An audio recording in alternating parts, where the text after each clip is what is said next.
amigos latinoamericanos, connacionales de Venezuela, citizens and inhabitants of the United States, you are able to translate this speech with your interpreter appliance. El tema de hoy será la tragedia en las fronteras de Estados Unidos con México. Empezó a radicalizarse por la frontera con Ciudad Juárez hacia Texas, y ustedes recordarán el video de la venezolana que suplica a los custodios mexicanos del Instituto de Inmigración de México que han dejado la puerta de el consolidado donde fueron objeto de prisión los inmigrantes venezolanos, algunos guatemaltecos, otros salvadoreños o hondureños, y donde ella pide simplemente que le abran la puerta desesperadamente para que su marido y los otros inmigrantes no se consumen por las llamas, como en efecto ocurrió con respecto a muchos. Me tomo antes un café estilo Carajillo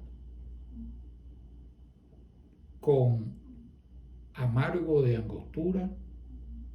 dado lo amargo de esta situación, parece lo apropiado. A raíz de la tragedia de Ciudad Juárez, no se ha producido todavía el resultado ni siquiera preliminar o precautelativo de lo que ha solicitado el fiscal mexicano sobre el verdadero responsable mediático de esto en el organograma, que es el Instituto de Inmigración de México. Inicialmente, el presidente López Obrador dijo que se trataba de un albergue. Bueno, albergue es donde estuvieron la Virgen María y San José cuando nace el niño Jesús. Esto era una prisión, porque en México se ha puesto de moda y en Estados Unidos también, que los inmigrantes sean sometidos a prisión, cosa que no ocurrió, por ejemplo, con los padres del gran enemigo de la inmigración, el presidente Trump, porque sus antepasados inmigrantes pasaron frente a la Estatua de la Libertad en Nueva York o entraron por cualquier frontera sin que jamás hubiesen sido objeto de detención. El caso que el resultado de la tragedia de Ciudad Juárez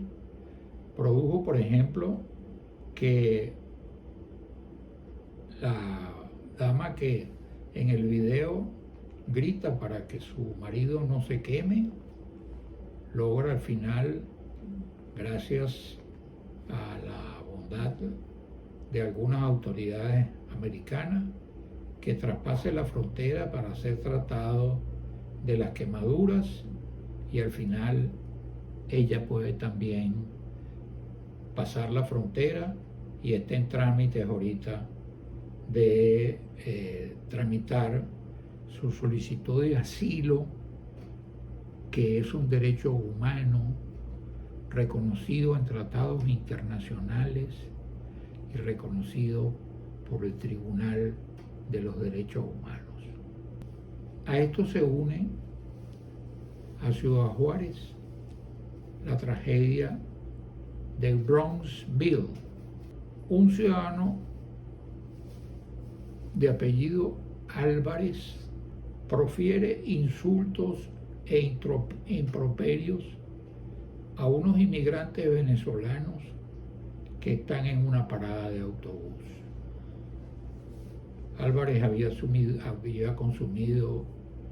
cocaína y probablemente Álvarez es oyente devoto de Fox News o de Max News. Fox News es la empresa de la simpatía del presidente Trump, del expresidente Trump, aspirante a la candidatura del Partido Republicano, y Max News es rana del mismo pozo que Fox News. Con la práctica antimigrante, tanto Fox News como Max News han aumentado su número de espectadores del grupo de los que llaman en Estados Unidos redneck, porque tienen el cuello rojo, el cogote del cuello rojo, la parte trasera del cuello rojo, porque normalmente son respetables agricultores, gente sana pero envenenada por el odio al extranjero. El caso es que en el caso de Bronxville, un bombero venezolano, y ya sabemos lo que es un bombero en cualquier parte del mundo, la obra de bien que hace un bombero. Yo, que soy una persona mayor y que me caigo mucho, ocurro con una llamada al teléfono de emergencia 911 a los bomberos que están cerca de mi casa en la avenida Beacon del sur de Miami, y vienen inmediatamente, y muchos de ellos han sido balseros cubanos y que vienen en balsa y entienden mi condición de exilado y asilado venezolano en un momento en el cual por mi mayoría de edad puedo caerme, y a veces hasta uno, no obstante mi sobrepeso, logra levantarme. De modo que ese bombero hizo lo imposible por auxiliar a sus compañeros venezolanos, algunos de los cuales, frente al atropello de el DART conducido por el señor Álvarez, quien le profirió insultos según concordancia de las declaraciones de los testigos y declaraciones dadas a la cadena Telemundo y a Univisión, pudo ayudar a sus compañeros. Algunos están hospitalizados, perdieron la pierna, y lo más triste, los que perdieron la vida porque no tienen ni siquiera la posibilidad de obtener una repatriación, porque el gobierno de Venezuela no se ocupa de la repatriación de nadie, ni se atiende por la situación de los venezolanos en el exterior, a pesar de ser el principal productor de la gran tragedia de la emigración venezolana.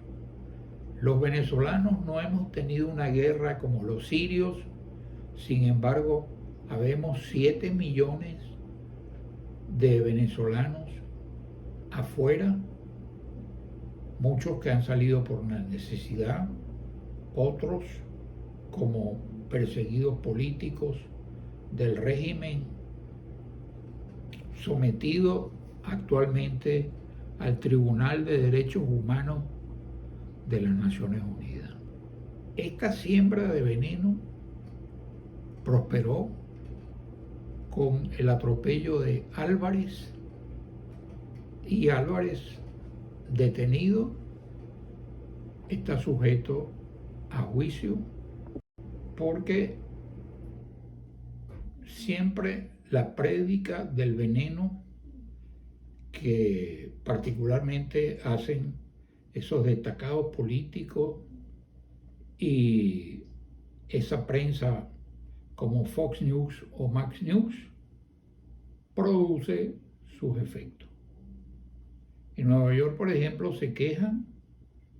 de que se ha preferido recibir a migrantes venezolanos y desalojar a veteranos americanos, veteranos en la guerra.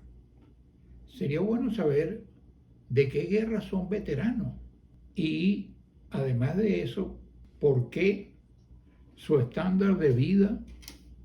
los obliga, después de haber sido veteranos, a tener que vivir en una residencia que les suministra el Estado americano, próspero y productor de uno de los productos que imprimen más deseados del mundo, que es el dólar. Cierto es que, por ejemplo, en el caso del Hotel Roosevelt, se aceptaron una cantidad de inmigrantes porque la capacidad de recibir inmigrantes está saturado,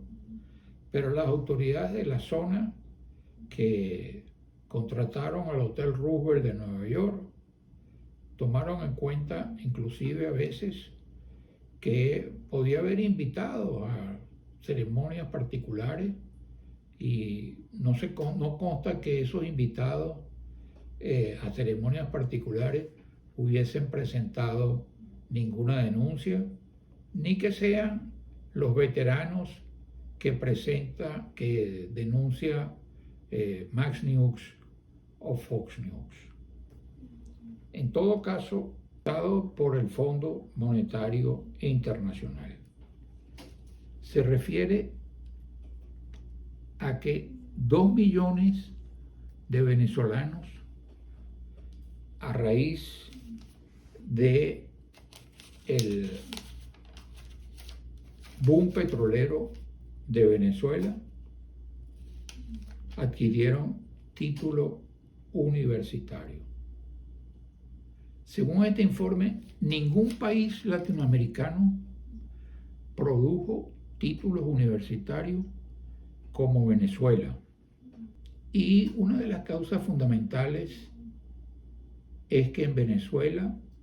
gracias a que existía una buena balanza de pagos en la de Venezuela democrática, desde 1958 en adelante, mientras existió la democracia y hasta el advenimiento del régimen comunista de Chávez con inspiración de Fidel Castro y luego de su albacea Maduro, la educación era gratuita, desde el jardín de infantes hasta la universidad. Existía lógicamente la educación privada, no se eliminó como se eliminó en Cuba a partir de 1959 con el triunfo de la Revolución Cubana, pero sí existía la educación privada, siguió existiendo la educación privada y universidades como la Católica o la Santa María o las universidades privadas, la metropolitana de las afueras de Caracas, produjeron también muchos títulos universitarios. Pero la educación era gratuita desde el jardín de infantes hasta la universidad y el posgrado. Puedo dar fe de eso porque yo estudié en la Escuela Experimental Venezuela, uno de los 5 grupos escolares bolivarianos que estableció el presidente bolivariano democrático Eleazar López Contreras, que pasó de una dictadura a establecer una democracia y que se recortó el periodo y que escribió ampliamente sobre las obras de Bolívar Y no me consta que Chávez o Maduro hayan escrito nada sobre Bolívar ni sobre nadie. De modo que en Venezuela yo estudié en la Experimental Venezuela, después en el Liceo Andrés Bello, la educación secundaria, y al final en la Universidad Central de Venezuela,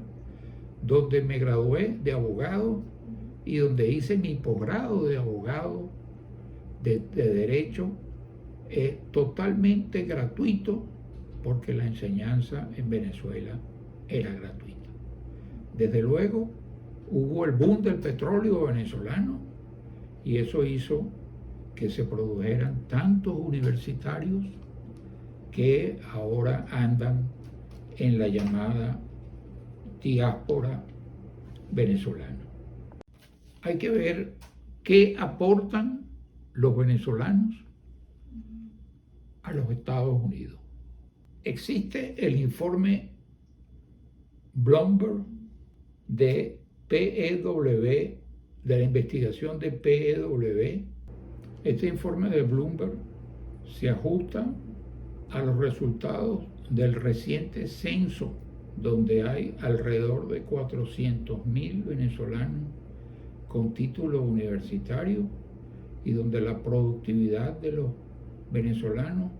aparece comparativamente como la más alta dentro de los latinoamericanos. Desde la época de la independencia, Venezuela y Estados Unidos han colaborado ampliamente. En el despacho oval del presidente de los Estados Unidos hay solo 2 cuadros. Detrás del escritorio del presidente de los Estados Unidos, el de George Washington, y enfrente del escritorio del presidente de los Estados Unidos, en el mismo salón oval, está el del venezolano Simón Bolívar. ¿Cuántas estatuas de Washington no hay en Venezuela? ¿Y cuántas estatuas de Simón Bolívar no hay en Nueva York, en el Central Park y alrededor de todos los Estados Unidos? ¿Y cuántos pueblos no hay que se llaman Bolívar? Desde Missouri a Bolívar en Virginia. Es decir, es una relación, la relación de Estados Unidos con Venezuela, que no ha podido ser opacada ni por el comunismo, ni por los dictadores de Venezuela, aunque a veces haya esguinces o ciertos acuerdos políticos que buscan tratar de que Alex Saab, el principal testaferro de Maduro, logre un acuerdo como el acuerdo que liberó a los sobrinos de Maduro y de Cilia Flores en Estados Unidos. De modo que se trata de afectar esa relación de fraternidad que existe y ha existido siempre entre los Estados Unidos y Venezuela, y algunos malinterpretan la frase de Calvin Coolidge: "The business of the United States is business", el negocio de los Estados Unidos es business, porque esa frase no es totalmente cierta, y Estados Unidos es un país que mantiene a muchos países en el mundo y que sobre todo ayuda al mantenimiento de la democracia, a pesar de los agoreros anti-inmigrantes y de toda la prédica de Fox News y Max News. Muchas gracias. Si te ha gustado este video, además de suscribirte, ve otros videos como hablando de dictaduras, el de Yo fui preso por Pérez Jiménez, hablando de la situación de la oposición venezolana, el de Guaidó y la oposición venezolana, o el de el paisano José Luis Rodríguez hablando de Venezuela, o hablando de Cuba, el de Celia Cruz y Billo, el baile más grande del mundo. Y si les gustó, denle lo que los gringos llaman like y seguirán recibiendo otros videos, porque este viejito lo que quiere cuando se está viejito es permanecer en el aire, pero además seguir en la tierra. Muchas gracias.